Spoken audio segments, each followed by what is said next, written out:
여러분 안녕하십니까? NWS 방송 종합뉴스를 시작하겠습니다. 아나운서 노지윤입니다. 오늘의 주요 뉴스입니다.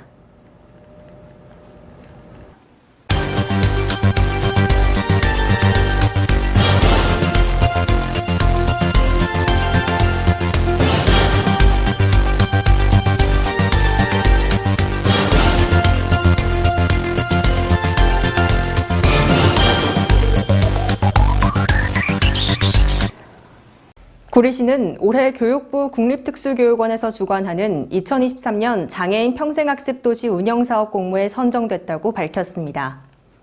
시는 국비 6,200만 원을 확보했으며 총 사업비 1억 2,400만 원을 장애인 평생학습도시 운영사업에 사용할 계획입니다. 장애인 평생학습도시 운영사업은 교육부가 지역기반 장애인의 역량개발 지원과 지역중심 장애인 평생교육 활성화 기반 조성을 위해 2020년부터 추진해온 사업으로 올해 구리시를 포함해 전국 31개 도시가 신규로 지정됐습니다. 구리시의회는 3월 15일 의회 멀티룸에서 2023년 3월 2차 구리시의회 의정브리핑을 실시했습니다.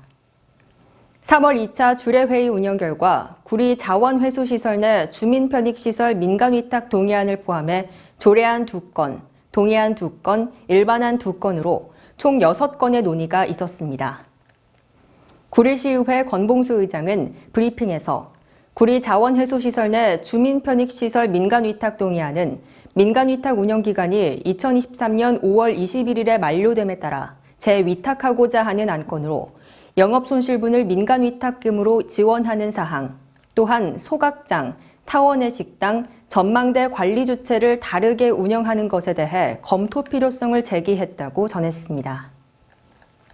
구리시는 지난해 12월 경기도에 공모 신청한 구리보건소 교통약자를 위한 유니버설 디자인 사업이 2023년 경기도 유니버설 디자인 사업 대상지로 최종 선정됐다고 밝혔습니다. 경기도에서 진행하는 2023년 교통약자를 위한 유니버설 디자인 사업은 31개 시군 중 5개소만 선정되는 사업입니다. 시는 올해 대상지인 구리보건소 일대에 사업비 5억 원을 투입해 내년 중에 공공보행 공간을 중심으로 보행자 및 차량 동선 구분 색채, 인지성 강화 요소 도입을 통한 이용자 안전 확보, 구리시 관내에 공통 적용 가능한 유니버설 디자인 가이드라인 개발 등을 실현할 계획입니다. 구리경찰서는 봄철 기온 상승 및 코로나19 방역 완화 조치로 야외 활동이 늘어남에 따라 보행자 교통사고를 줄이기 위한 찾아가는 홍보에 나섰습니다.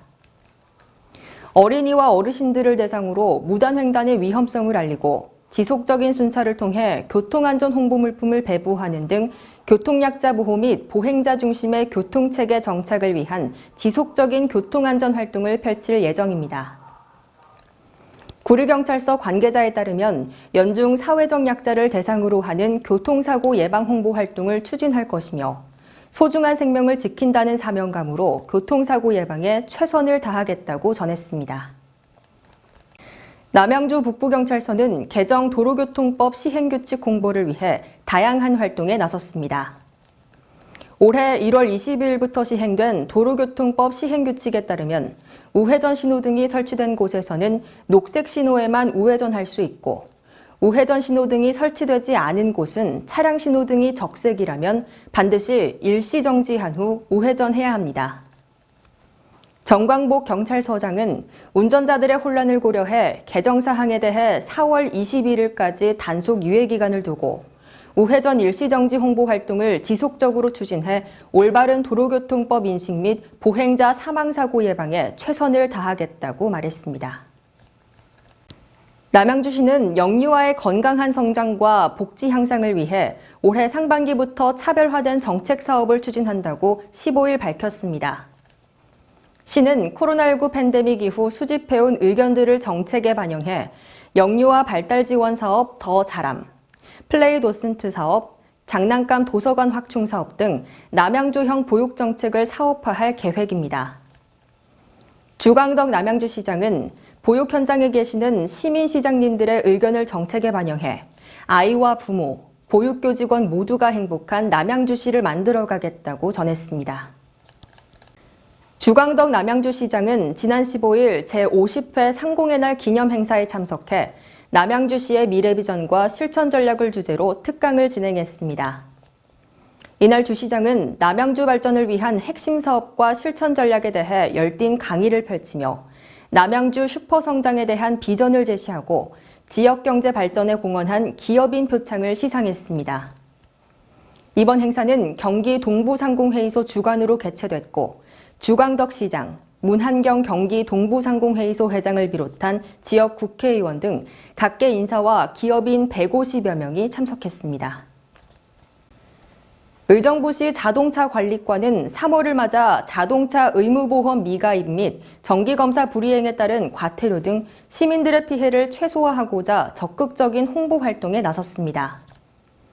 의정부시 자동차관리과에서는 건전한 교통문화 조성을 위해 매분기 마지막 달을 자동차 과태료 예방을 위한 집중 홍보의 달로 지정해 운영하고 있습니다. 이 기간 동안 의정부시 관내 10개소의 홍보 현수막을 게시하고 관내 공동주택에 설치된 엘리베이터 TV를 통해서도 홍보를 진행하는 등 적극적인 활동을 펼칠 예정입니다. 이동환 고양특례시장이 지난 15일 3개 구청장과 44개 동장 등이 참여한 가운데 열린 간부회의에서 행정의 최일선에 있는 동장들에게 주민의 삶 속으로 들어가는 소통 행정을 강조했습니다.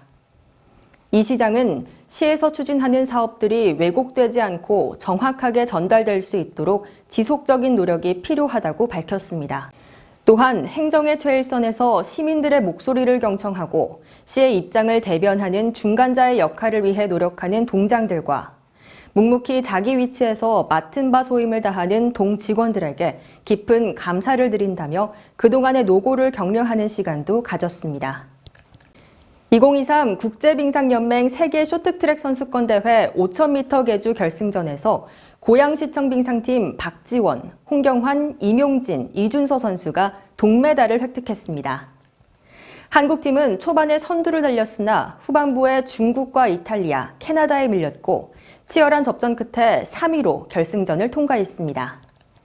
빙상팀 모지수 감독은 이번 대회에서 부상 없이 시합을 잘 마무리해준 우리 선수들이 기특하다며 2026년 밀라노 올림픽에서 더 좋은 성적을 낼 수 있도록 많은 응원 부탁드린다고 소감을 밝혔습니다. NWS 방송 종합뉴스를 마칩니다. 시청해주신 여러분 고맙습니다.